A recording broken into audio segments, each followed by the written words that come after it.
수익률 상위 1%의 초고수들이 16만 전자를 코앞에 두고 삼성전자를 무섭게 팔아치우고 있습니다. 대신 그들의 돈은 삼성전자가 아닌 SK하이닉스의 핵심 협력사 테스로 빠르게 이동하고 있는데요. 대장주가 신고가를 경신하는 지금 왜 고수들은 몸집 가벼운 중소형주로 숨어든 걸까요? 현재 반도체 시장은 삼성전자와 SK하이닉스가 각각 15만 원과 80만 원이라는 경이로운 숫자를 기록하며 축제 분위기입니다. 하지만 고수들은 이미 오를 대로 오른 대장주에서 차익을 실현하고 다음 먹거리를 찾아 나선 상황인데요. 그들이 주목한 것은 바로 대장주들의 실적 성장을 뒤에서 든든하게 받쳐주는 장비주들입니다. 특히 이번 매수세의 중심에 있는 테스는 반도체 전공정 장비의 강자로 최근 SK하이닉스와 약 197억 원 규모의 대형 공급 계약을 체결했습니다. 이는 단순한 계약을 넘어 SK하이닉스의 실적 개선이 협력사로 전이되는 신호탄으로 해석되는데요. 시장에서는 테스의 올해 매출이 역대 최대치였던 2021년의 기록을 갈아치울 것으로 보고 있습니다. 고수들이 테스에 베팅하는 이유는 단순히 실적 때문만이 아니라 현재 주가가 기업 가치에 비해 너무 저렴하다는 판단 때문입니다.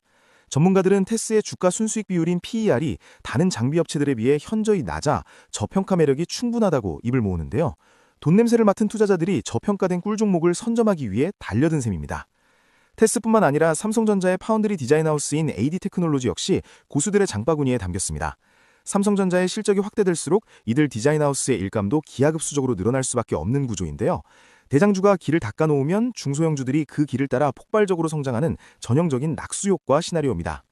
여기에 조선업황의 회복세에 올라탄 HD 현대 마린솔루션도 고수들의 순매수 상위권에 이름을 올렸습니다. 글로벌 선박 발주가 살아나고 고부가 가치 연박 수주가 이어지면서 조선주 전반에 훈풍이 불고 있는데요. 반도체에 이어 조선까지 고수들은 철저하게 실적이 보장된 업종의 알짜주를 공략하고 있습니다.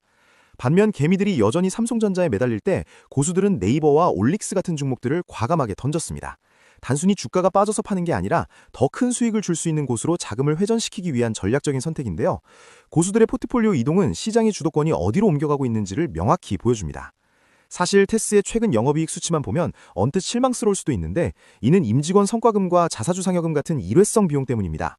이런 일시적인 지출을 제외하고 본업의 실적만 따져보면 영업이익률이 20%에 육박하는 놀라운 기초체력을 보여주는데요. 숫자의 겉모습에 속지 않는 것이 고수들이 수익을 내는 핵심 비결입니다.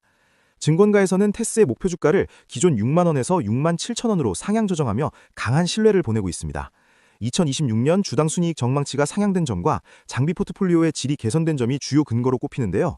판매 단가가 높은 장비 비중이 늘어나면서 역대 최고의 수익성을 갱신할 준비를 마친 상태입니다. 특히 국내 메모리 업체들이 낸드 증설에는 보수적이지만 공정전환 투자에는 적극적이라는 점이 테스에게는 큰 기회입니다. 새로운 공정으로 바뀔 때마다 테스의 전환 투자 관련 장비 수요가 끊임없이 발생하기 때문인데요. 올해 상반기뿐만 아니라 하반기까지 견조한 실적 성장이 예상되는 이유입니다. 인공지능 서버 확산과 고대역폭 메모리인 HBM의 수요 폭발은 반도체 장비 업계에 거대한 파도를 몰고 오고 있습니다. 이러한 기술적 트렌드는 테스와 같은 기술력 있는 장비사들에게 중장기적인 모멘텀을 제공하는데요. 지금의 실적은 시작일 뿐 AI 시대의 본격적인 수혜는 이제부터라는 전망이 우세합니다.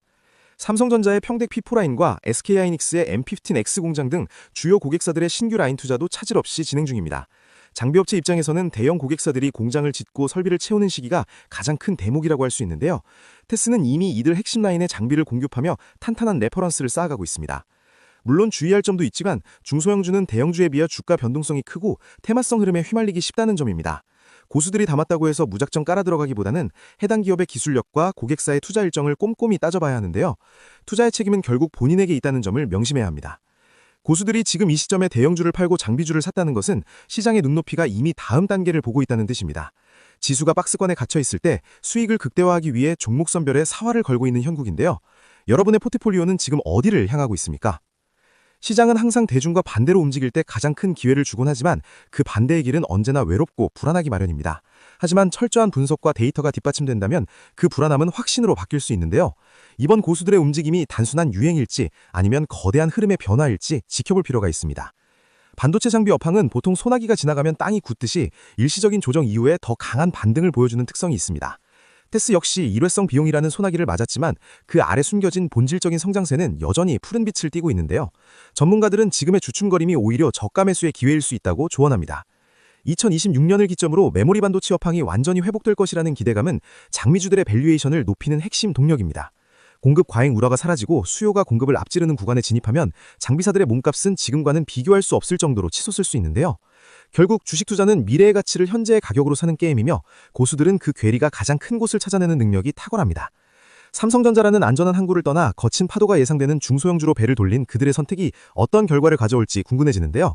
이번 데이터는 미래에셋증권의 실제 투자 고수들의 매매 동향을 바탕으로 한 것이며 특정 종목을 권유하는 것은 아닙니다. 다만 시장의 흐름을 읽는 하나의 참고 지표로서 고수들의 시선을 따라가 보는 것은 큰 공부가 될 것입니다. 자, 여러분이라면 지금 이 상황에서 든든한 삼성전자를 계속 들고 가시겠습니까? 아니면 고수들처럼 잠재력이 큰 장비주로 갈아타시겠습니까?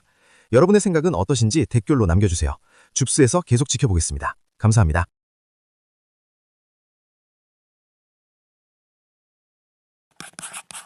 코스닥 지수가 4년 만에 1000포인트를 돌파했습니다. 하루 만에 7% 넘게 급등하면서 개인 투자자들 사이에서 1000스탁 열풍이 불고 있는데요. 그런데 이번엔 좀 다릅니다.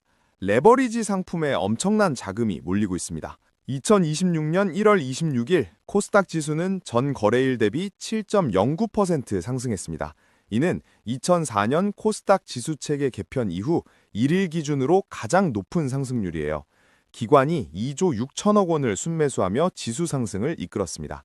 이날 가장 눈에 띄는 움직임은 코덱스 코스닥 150 ETF였습니다. 개인 투자자들이 하루 만에 5,906억 원을 순매수했는데요.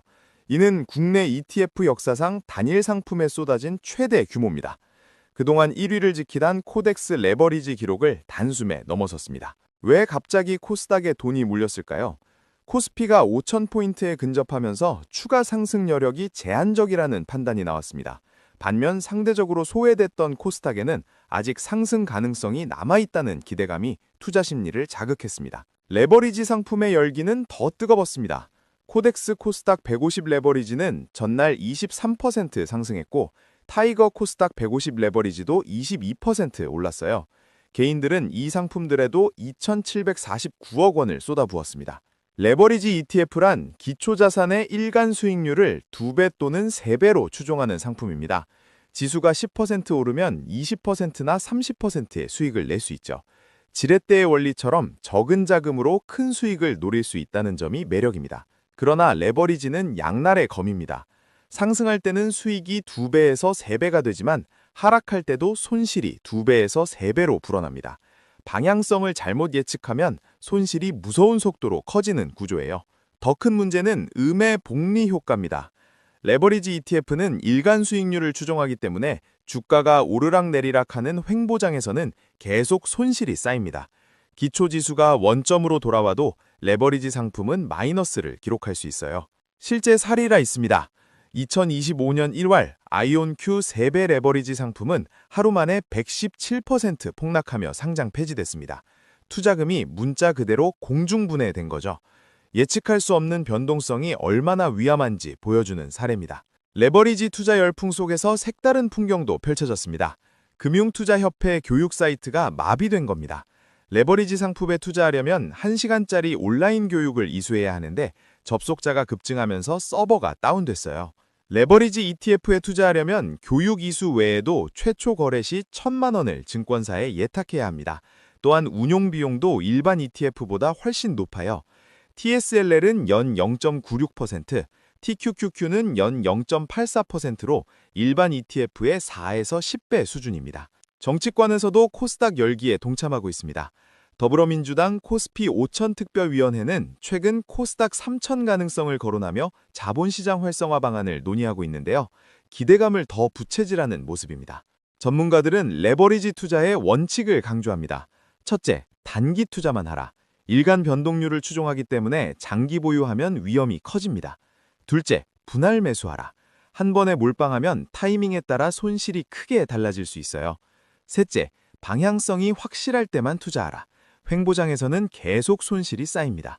넷째, 내가 투자하는 상품의 구조를 정확히 이해하라. TQQQ나 SOXL 같은 인기 상품이 레버리지인 줄 모르고 투자하는 경우도 많습니다. 겉버스로 불리는 인버스 상품에 대한 관심은 오히려 식고 있습니다. 코덱스 200 선물 인버스 EX에 대한 개인 순매수액이 1월 초에 1,793억 원에서 최근 511억 원 순매도로 전환됐어요. 시장이 상승장으로 전환되면서 하락 배팅에서 손을 떼는 겁니다. 코스닥 1000포인트 돌파는 반가운 소식이지만 레버리지 투자는 신중해야 합니다. 높은 수익률만큼 높은 위험이 따라오는데요. 복권이 아닌 투자로 접근해야 한다는 점 꼭 기억하시기 바랍니다.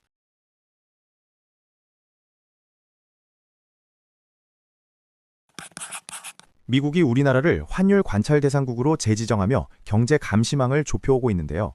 7년 만에 명단에서 빠졌다가 다시 돌아온 것입니다. 이는 트럼프 2기 행정부가 관세 정책을 본격화하기 전 무역 상대국들을 면밀히 살피겠다는 강력한 신호로 해석됩니다. 환율 관찰 대상국이 되면 우리 정부의 외환 시장 대응 능력이 위축될 수밖에 없습니다. 시장 변동성을 줄이기 위해 달러를 공급하는 등의 조치가 자칫 미국의 환율 조작 의심을 살 수 있기 때문인데요. 결국 원화 가치 하락세가 지속되면서 수입 물가 상승에 대한 우려가 커지고 있습니다. 이번 미국 재무부 반기 보고서에 따르면 한국의 대미 무역 흑자는 520억 달러로 경상수지 흑자와 함께 지정 기준을 크게 상회했습니다. 미국 입장에선 한국이 자국과의 교역에서 얻는 이득이 너무 크다고 판단하고 있는 건데요. 스콧 베선트 미 재무장관은 통화 정책에 대한 분석을 더욱 강화하겠다고 공식 발표했습니다. 상황이 이렇다 보니 시장에서는 환율이 1,500원 선을 위협할 수 있다는 긴장감이 돌고 있습니다. 특히 트럼프 당선인의 관세 인상 압박이 현실화될 것이라는 전망이 더해지면서 안전자산인 달러로 자금이 빠르게 이동하는 달러 쏠림 현상이 심화되고 있습니다. 여기서 세상이 정말 변했다는 게 느껴지는 지점은 우리 국민들의 달라진 대응 방식입니다. 과거 1997년 외환위기 당시엔 전 국민이 금모으기 운동에 동참하며 나라를 구하려 애썼던 기억이 있죠. 하지만 지금은 분위기가 완전히 다릅니다. 국가적 위기 상황에서 개인들은 오히려 달러 자산을 늘리고 있습니다. 최근 서학개미들이 보유한 미국 주식과 달러 자산 규모가 250조 원을 돌파하며 역대 최대치를 경신했습니다. 정부가 외환 방어에 총력을 기울이는 사이 개인 투자자들은 각자의 자산을 지키기 위해 발빠르게 달러 경제권으로 편입되고 있는 셈입니다. 현재 정부는 매우 까다로운 처지에 놓였습니다. 미 재무부는 한국이 원화 약세를 막기 위해 73억 달러를 투입한 사실을 상세히 기록해 두었는데요. 환율 급등을 방치할 수도 없지만 적극적으로 개입하기엔 미국의 감시가 큰 부담이 되는 진퇴낭난에 빠진 것입니다. 외환당국은 국민연금과의 외환 스와프 한도를 650억 달러까지 늘리는 등 가용 자원을 총동원하고 있습니다. 시중의 달러 부족을 연금 자산으로 메꾸며 방어벽을 치고 있는 건데요. 국민의 소중한 노후 자금이 환율 시장의 최후 보루 역할을 하고 있다는 점에 시장의 관심이 쏠리고 있습니다. 하지만 정보력이 높아진 개인 투자자들은 정부의 대응을 지켜보기보다 선제적인 움직임을 보이고 있습니다. 글로벌 경제 소식을 실시간으로 접하며 원화보다는 달러라는 안전자산 선호 심리가 확고해졌기 때문인데요. 이제는 애국심에 호소하기보다 냉철한 시장 논리가 우선되는 시대가 되었습니다. 서학개미들이 지난 한 해 미국 주식을 47조 원어치 사들인 것이 단적인 예입니다. 환율 상승에 따른 환차익과 미국 기업의 성장을 동시에 누리려는 스마트머니가 이동하고 있는 건데요. 국가 외환 보유액의 효율적 관리만큼이나 개인의 달러 자산 확보가 중요한 화두가 되었습니다. 미국은 이제 연기금 같은 공적 기관의 자산 운용 방식까지도 환율 개입의 연장선으로 보겠다며 감시 범위를 넓히고 있습니다. 한국은행과 국민연금의 협력이 우회적인 시장 개입은 아닌지 꼼꼼히 따져보겠다는 의도여서 우리 정책의 자율성이 훼손될 우려도 나옵니다. 트럼프 2기 체제에서 환율은 단순한 지표가 아닌 무역 협상의 핵심 도구가 될 가능성이 큽니다. 환율 관찰 대상국 지위를 근거로 통상 압박을 가하거나 FTA 재협상에서 유리한 고지를 점하려 할 텐데요. 미국 우선주의라는 파고를 넘기 위한 치밀한 전략이 시급한 시점입니다. 이는 당장 우리 실생활에도 직접적인 영향을 줍니다. 환율이 오르면 해외 직구 가격이 상승하고 원유 수입 단가가 높아져 국내 주유소 기름값도 영향을 받게 됩니다.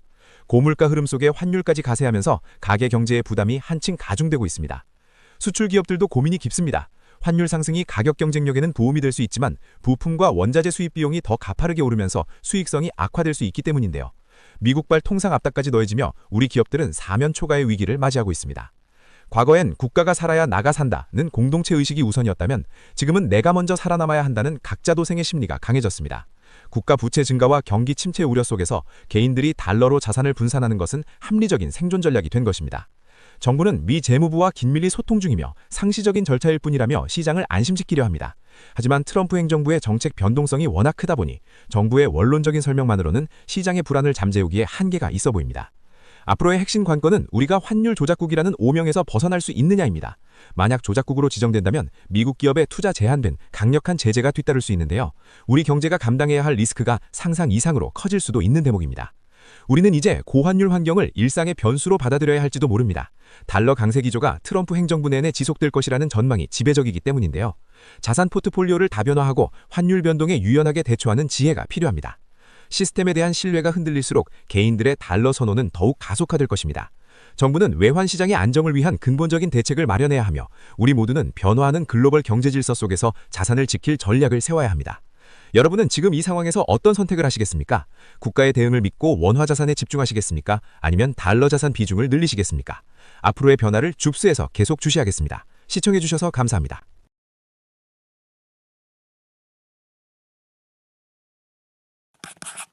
여러분, 지금 우리 지갑 속의 현금이 코인으로 변하는 거대한 실험이 시작됐습니다. 최근 카카오페이가 상한가를 기록하고 네이버 주가가 폭등했던 이유, 단순히 차트 때문이 아니었는데요. 정치권에서 디지털 자산으로 코스닥 3000을 외치며 원화 스테이블 코인이라는 카드를 꺼내들었기 때문입니다. 결론부터 말씀드리면 이제 우리가 쓰는 원화가 코인 형태의 디지털 자산으로 공식 발행된다는 뜻입니다. 이건 단순한 투자용 코인이 아니라 여러분의 계좌와 일상 결제 방식을 뿌리째 바꿀 메가톤급 변화인데요. 당장 내 지갑 속의 가치가 어떻게 변할지 지금부터 집중하셔야겠습니다. 가장 먼저 움직인 건 부산입니다. 해시드와 네이버 파이낸셜이 손을 잡고 비단주머니라는 디지털 지갑 서비스를 전격 출시했는데요. 외국인이 환전 수수료 한 푼 없이 자국 돈을 입금하면 즉시 원화 코인인 동백전으로 바뀌어 부산 전역에서 결제할 수 있게 됩니다. 복잡한 은행 환전 절차가 사라지고 수수료 부담이 제로에 가까워지는 세상이 열린 겁니다. 이건 단순히 관광객용 서비스에 그치지 않고 우리 생활 속 모든 결제망을 코인 기반으로 바꾸는 신호탄인데요. 수수료로 먹고 살던 기존 금융권에는 비상이 걸린 셈입니다. 상황이 이렇다 보니 금융 공룡들의 움직임도 긴박해졌습니다. KB국민은행과 토스 그리고 삼성카드가 손을 잡고 원화 스테이블 코인 공동 발행을 검토하기 시작했는데요. 업계 1위들의 합종연행은 이 시장의 주도권을 절대 뺏기지 않겠다는 강력한 의지입니다. KB가 주도하는 이 연합군에 맞서 하나금융은 이미 SK텔레콤이라는 강력한 우군을 확보한 상태입니다. 1등 은행과 1등 통신사 그리고 핀테크 공룡들이 벌이는 이 싸움은 결국 누가 우리 일상의 디지털 화폐를 선점하느냐의 전쟁입니다. 그런데 왜 하필 지금일까요? 며칠 전 정치권에서 나온 발언이 결정적이었습니다. 정부 고위 관계자들이 대통령과의 오찬에서 디지털 자산을 활용해 코스닥 3000 시대를 열어야 한다는 구체적인 목표를 전달한 것으로 알려졌는데요. 정치권의 의지가 확인되자마자 시장은 즉각 반응했습니다. 며칠 전 카카오페이가 상한가를 치고 네이버 주가가 8% 가까이 급등했던 건 이들이 구축할 스테이블 코인 생태계의 가치를 시장이 미리 계산했기 때문입니다. 하지만 이 장밋빛 전망 뒤에는 금융권이 극도로 경계하는 시나리오가 숨어 있습니다. 기존의 예금과 적금 시스템이 무너질 수 있다는 공포인데요. 누구나 스마트폰 클릭 한 번으로 수수료 없이 코인 결제를 하게 되면 은행의 존재 이유가 사라질 수도 있습니다. 그래서 지금 금융사들은 디지털 자산 기본법의 문구 하나하나에 촉각을 곤두세우고 있습니다. 특히 은행 지분을 50% 이상으로 제한하느냐 마느냐 하는 조항이 이 거대 플랫폼들의 운명을 가를 핵심 열쇠가 될 전망입니다. 업계에서는 이 법안이 올해 안에 마무리될 가능성을 매우 높게 보고 있는데요. 법이 통과되는 순간 우리가 알던 결제의 개념은 완전히 사라집니다. 이제 돈은 숫자가 아니라 데이터로서 실시간으로 흐르게 되는 것이죠. 특히 토큰 증권 발행, 즉 STO 시장이 열리면 부동산이나 미술품 같은 자산도 원화 코인으로 쪼개서 살 수 있게 됩니다. 스타트업들이 이 코인 생태계의 중심이 된다면 코스닥 시장의 체질 자체가 바뀔 수 있다는 분석입니다. 단순히 주가 좀 오르겠지라고 생각하시면 오산입니다. 증권가에서는 이번 변화를 결제사들에게 수십 년 만에 찾아온 단 한 번의 기회로 보고 있는데요. AI 커머스와 스테이블 코인이 결합하면 그 파급력은 상상을 초월할 겁니다. 만약 여러분이 쓰는 앱에서 자동으로 리워드가 코인으로 쌓이고 그 코인 가치가 원화와 1대1로 고정되어 어디서든 현금처럼 쓰인다면 어떨까요? 이미 네이버와 카카오는 그 인프라를 다 깔아놓고 법이 바뀌기만을 기다리고 있습니다. 여기서 우리가 주목해야 할 실질적 투자 포인트가 나옵니다. 단순히 코인 관련주를 사는 게 아니라 이 환전 인프라를 누가 선점하느냐를 봐야 합니다. 부산의 동백전 사례처럼 지역 화폐와 결합한 모델이 전국으로 확산될 가능성이 큽니다. 또한 외국 송금이나 환전 서비스 비중이 높았던 기존 기업들은 타격을 입겠지만 자체 생태계를 보유한 플랫폼 기업들에게는 엄청난 현금 흐름이 유입될 것입니다. 며칠 전 상한가 열풍은 그 서막에 불과할지도 모릅니다. 외국인 관광객들이 환전소 대신 스마트폰 앱을 켜고 우리 국민들이 카드 대신 원화 코인을 쓰는 풍경은 이제 먼 미래가 아닙니다. 이미 기술적인 준비는 끝났고 이제 정부의 도장 하나만 남은 상태이기 때문입니다. 물론 우려의 목소리도 있습니다. 가상자산의 변동성을 원화 스테이블 코인이 정말 완벽하게 극복할 수 있을지, 보안 사고의 위험은 없는지에 대한 검증은 여전히 현재 진행형입니다. 하지만 대세는 이미 기울었습니다. 돈의 흐름을 아는 사람이 부의 기회를 잡습니다. 며칠 전 네이버와 카카오페이의 급등을 단순한 테마주로 치부했다면 여러분은 지금 대한민국 금융 역사가 바뀌는 결정적인 순간을 놓치고 계신 걸지도 모릅니다. 여러분은 내 지갑 속의 현금이 코인으로 바뀌는 이 변화를 환영하시나요? 아니면 걱정되시나요? 여러분의 생각을 댓글로 남겨주세요. 앞으로 어떤 일이 벌어질지 줍스에서 계속 지켜보겠습니다. 감사합니다.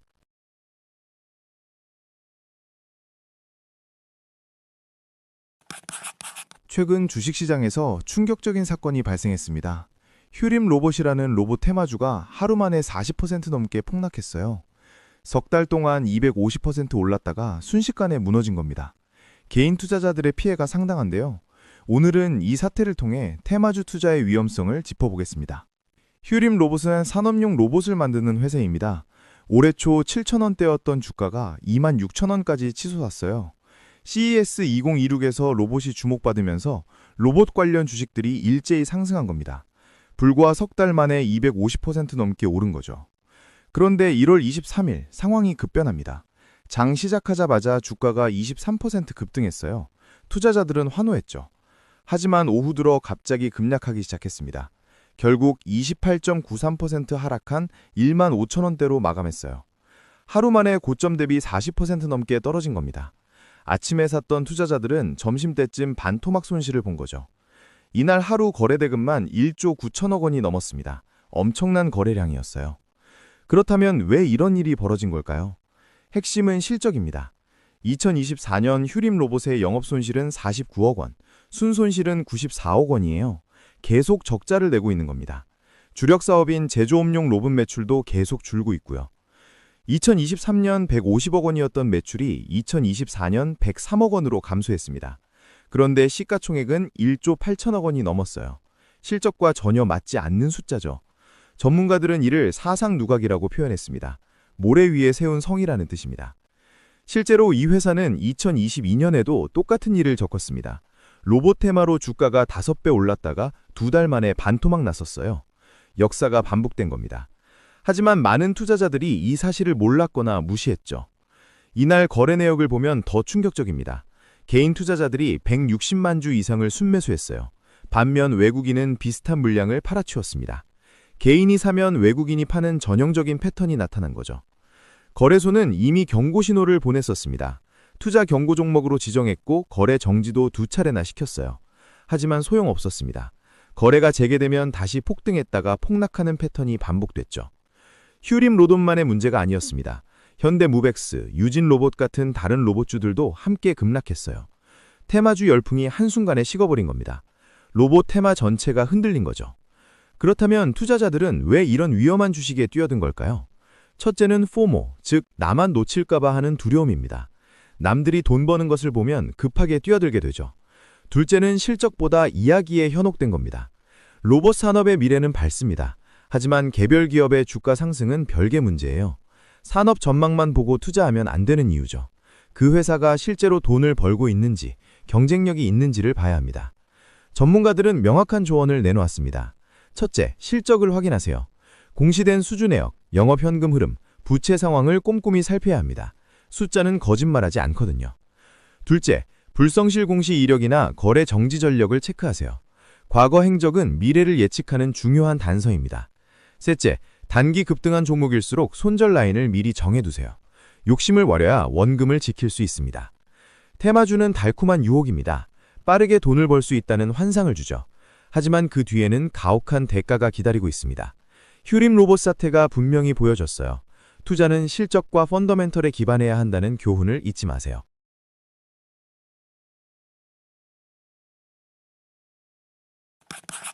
요즘 한국에서 가장 뜨거운 패션 기업이 어디냐고요? 바로 무신사입니다. 이 회사의 기업 가치가 불과 한 달 새 50%나 뛰어올랐습니다. 대체 무슨 일이 벌어지고 있는 걸까요? 오늘은 무신사의 폭발적 성장과 함께 외국인 관광객들이 한국 유통업계를 어떻게 뒤흔들고 있는지 살펴보겠습니다. K-패션의 새로운 시대가 열리고 있는데요. 먼저 충격적인 숫자부터 보시죠. 무신사의 장외 시가총액이 4조 원에서 6조 원으로 단 한 달 만에 2조 원이나 늘었습니다. 비상장 기업에서는 이례적인 상승폭이에요. 증권플러스 비상장 거래 플랫폼에서 무신사 주가는 지난해 12월 2만 원 수준에서 이달 한때 3만 2천 원을 돌파했습니다. 하루 거래량만 1만 주를 넘기고 있어요. 이런 급등의 배경에는 IPO에 대한 기대감이 자리 잡고 있습니다. 무신사는 한국투자증권, KB증권, 시티, JP모건을 주관사로 선정하고 상장 준비에 본격 돌입했거든요. 무신사가 제시한 목표 기업 가치는 무려 10조 원 이상입니다. 현재 6조 원대에서 출발해 10조 원을 향해 달려가고 있는 셈이죠. 투자자들이 베팅을 시작한 겁니다. 하지만 10조 원이 정말 현실적인 목표일까요? 일각에서는 과도한 밸류에이션이라는 지적도 나왔습니다. 그렇다면 무신사의 실적은 어떨까요? 무신사는 지난해 약 1조 5천억 원의 매출을 기록했습니다. 2024년 1조 2,400억 원에서 20% 넘게 성장한 수치예요. 영업이익도 1,028억 원에서 1,200억 원으로 늘었습니다. 특히 주목할 부분은 영업이익률인데요. 8% 수준을 유지하고 있습니다. 이게 왜 대단하냐면 이커머스 기업들은 대부분 확장 과정에서 적자를 감수하거든요. 실제로 무신사도 2021년부터 2023년까지 마케팅 비용 증가로 한때 적자 전환했었습니다. 그런데 지금은 외형을 키우면서도 수익성을 잡았어요. 펀더멘탈이 달라진 거죠. 무신사의 성장 엔진은 크게 두 가지입니다. 첫 번째는 해외 진출이에요. 2022년 글로벌 스토어를 출시한 이후 일본과 동남아에서 거래액이 연평균 260%씩 폭증하고 있습니다. 특히 지난해에는 중국 최대 패션 기업 안타스포츠와 손잡고 중국 시장에 도전장을 냈습니다. 상하이에 오프라인 매장을 열었고 올해 안에 10곳 이상으로 늘릴 계획이에요. 두 번째 성장 엔진은 사업 다각화입니다. 화장품 전문 플랫폼 무신사 뷰티, 신발 편집숍 무신사 킥스를 잇따라 출범했어요. 여기에 무신사 유즈드 상표까지 출원했는데요. 중고품 플랫폼 시장까지 노리고 있다는 신호입니다. 패션을 넘어 라이프스타일이 전반으로 확장하고 있는 거죠. 재무적 투자자들 사이에서는 긍정적인 평가가 나옵니다. 글로벌 진출과 사업 다각화가 성과를 내면서도 이익률을 유지하고 있다는 점이 높은 점수를 받고 있어요. 하지만 쉽지 않은 도전도 있습니다. 중국에서는 유니클로 같은 글로벌 SPA 브랜드와 정면 승부를 벌여야 해요. 난징동루 번화가의 2호점 개설도 준비 중인데 경쟁이 만만치 않을 겁니다. 무신사 킥스는 일본의 ABC마트와 경쟁해야 하고 무신사 뷰티는 국내 오프라인 시장을 장악한 올리브영과 충돌이 불가피합니다. 갈 길이 멀어요. 업계 관계자는 무신사만의 브랜드 정체성을 어필하는 게 관건이라며 초기 관심을 얼마나 지속시키느냐가 중요하다고 평가했습니다. 그런데 무신사의 성장 배경에는 더 큰 그림이 있습니다. 바로 K-패션과 K-뷰티를 찾는 외국인 관광객의 폭발적 증가예요. 지난해 한국을 찾은 외국인 관광객은 1,850만 명입니다. 전년 대비 14%나 늘었어요. 역대 최고 수준이고 올해는 2천만 명을 돌파할 것으로 전망됩니다. 이들의 씀씀이가 어마어마합니다. 롯데백화점 본점의 외국인 매출은 전년 대비 40% 증가했고 신세계백화점 본점은 무려 82%나 뛰었습니다. 백화점 전체 매출에서 외국인이 차지하는 비중도 급증했는데요. 신세계 본점과 강남점은 각각 18.5%, 17.7%를 기록했어요. 손님 10명 중 2명이 외국인인 셈이죠. 더현대서울과 현대백화점 무역센터점은 2023년까지만 해도 외국인 매출 비중이 10% 안팎이었는데요. 지난해 처음으로 두 곳 모두 20%를 넘어섰습니다. 여기에는 원화 약세가 결정적 역할을 했습니다. 외국인 입장에서는 한국 물가가 상대적으로 저렴하게 느껴지거든요. 명품부터 생활용품까지 체감 가격이 크게 낮아진 거예요. 면세점의 매력도 예전 같지 않습니다. 달러 기준 가격이라 환율상 이점이 줄었거든요. 대신 즉시 환급과 할인이 가능한 백화점이 새로운 쇼핑 채널로 떠올랐습니다. 대형마트도 변화의 바람이 불고 있습니다. 롯데마트 제타플렉스 서울역점은 아예 외국인 특화 매장으로 탈바꿈했어요. 매출의 40%가 외국인에게서 나온다고 합니다. 무료 짐 보관 서비스, 캐리어 포장대, 외화 환전기, 무인 환급기까지 K-쇼핑의 거점으로 완전히 바뀐 거죠. 유통업계는 외국인 잡기에 총력을 기울이고 있습니다. 롯데백화점은 AI 통역 서비스를 도입했고 신세계는 외국인 전용 할인 프로모션을 진행 중이에요. 현대백화점은 K-팝 스타 IP 팝업을 다양하게 운영하면서 해외 주요 백화점과 글로벌 VIP 고객을 상호 교류하는 전략을 펼치고 있습니다. 패션 기업들도 관광 명소의 특화 매장을 앞다퉈 열고 있어요. 무신사는 롯데백화점 잠실점에 입점했고 명동에도 무신사 스토어를 오픈했습니다. 상반기 중에는 성수의 무신사 킥스와 메가스토어를 각각 출점할 계획이에요. 코오롱 스포츠도 명동에 플래그십 매장을 열었고 한섬은 청담에 타임 플래그십을 오픈했습니다. 올해 3월에는 BTS의 컴백 공연이 서울 광화문 광장에서 예정되어 있습니다. 외국인 관광객 유입이 더욱 폭발할 것으로 예상돼요. 교보증권은 K아티스트 활동 증가와 한일 관계 개선으로 관광객 유입이 확대되고 있다며 유통업종 전반에 우호적인 환경이 조성될 것이라고 전망했습니다. 정리해보면 무신사는 IPO를 앞두고 기업가치 10조 원을 향해 달려가고 있습니다. 해외 진출과 사업 다각화가 핵심 성장 동력이에요. 동시에 역대 최다 외국인 관광객이 한국 유통업계에 활력을 불어넣고 있습니다. K패션, K뷰티가 세계 무대에서 주목받는 시대가 열리고 있는 거죠. 무신사의 IPO 성공 여부와 K패션의 글로벌 확장, 앞으로도 계속 주시해야 할 주제입니다. 오늘 영상이 도움이 됐다면 구독과 좋아요 부탁드려요.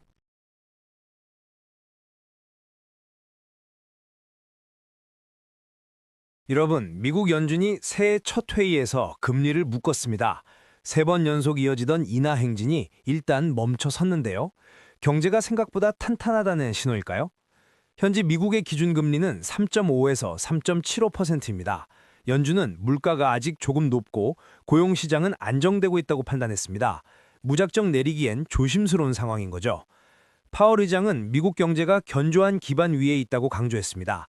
작년 말보다 전망이 더 좋아졌다는 건데요. 경제 체력이 좋아진 만큼 금리를 서둘러 내릴 이유가 사라진 셈입니다. 관세 전쟁의 폭풍 속에서도 미국 경제는 꽤 잘 버티고 있습니다. 파월은 관세 인상분이 아직 소비자에게 다 전가되지 않았고 보복 조치도 예상보다 적었다고 평가했죠. 금값 폭등에 대해서도 입을 열었습니다. 금값이 5,000달러를 넘었지만 연준의 신뢰 문제와는 상관없다며 선을 그었는데요.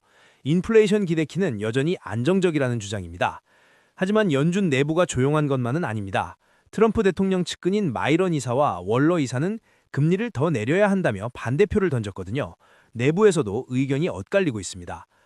시장의 반응은 그야말로 혼조세였습니다. 금리 동결에 실망하기도 했지만 빅테크 기업들의 깜짝 실적 발표가 증시를 떠받쳤습니다. S&P 500 지수는 장중 7,000선을 뚫기도 했고요. 특히 반도체 열풍이 뜨겁습니다. 엔비디아가 중국 수출 승인 소식에 웃었고 ASML과 SK하이닉스도 역대급 성적표를 내놨죠. 금리 동결의 찬물을 AI 열풍이 덮어버린 모양새입니다. 하지만 지정학적 위기는 여전한 변수입니다. 미국이 이란에 개입할 가능성이 나오면서 국제유가가 넉 달 만에 최고치를 기록했는데요. 에너지 가격 상승은 다시 물가를 자극할 수 있습니다. 한국 경제는 어떨까요? 우리 정부는 일단 안도하는 분위기입니다. 한미 금리 차가 1.25%포인트로 유지되면서 국내 금융시장이 대체로 안정적인 흐름을 보이기 때문입니다. 구윤철 부총리는 우리 증시가 주요국 중 가장 높은 상승률을 기록 중이라고 강조했습니다. 이제 코리아 디스카운트를 넘어 코리아 프리미엄 시대를 열겠다는 포부도 밝혔고요. 정부와 한국은행은 24시간 모니터링 체계를 가동 중입니다. 미국의 셧다운 우려나 관세 불합실성 같은 글로벌 리스크가 언제든 우리 시장을 흔들 수 있기 때문이죠. 이번 동결로 다음 회의에 대한 관심이 쏠리는데요. 파월 의장은 다음번에도 금리 인상을 예상하는 사람은 아무도 없다고 못 박았습니다. 당분간 올릴 일은 없다는 뜻으로 풀이됩니다. 시장에서는 3월에도 금리가 동결될 확률을 80% 이상으로 보고 있습니다. 인플레이션이 목표치인 2%에 확실히 도달할 때까지 연준은 긴장의 끈을 놓지 않을 것으로 보입니다. 핵심을 정리해볼까요? 첫째, 연준은 경제 성장의 자신감을 바탕으로 금리 인하를 잠시 멈췄습니다. 둘째, 관세 리스크는 아직 관리 가능한 수준으로 판단하고 있고요. 셋째, 내부에서는 금리 인하를 요구하는 목소리가 커지고 있지만 파월의 의지는 단호합니다. 마지막으로 반도체 등 기술주 실적이 금리 동결의 충격을 완화해주는 상황입니다. 결국 앞으로의 관건은 물가와 지정학적 위기입니다. 기름값이 오르고 물가가 다시 꿈틀댄다면 연준의 계산기는 더 복잡해질 수밖에 없습니다. 금리 동결은 멈춤이 아니라 다음 도약을 위한 숨고르기일지도 모릅니다. 여러분은 이번 결정이 우리 주말이 사정에 어떤 영향을 줄 것이라고 보시나요? 시청해주셔서 감사합니다.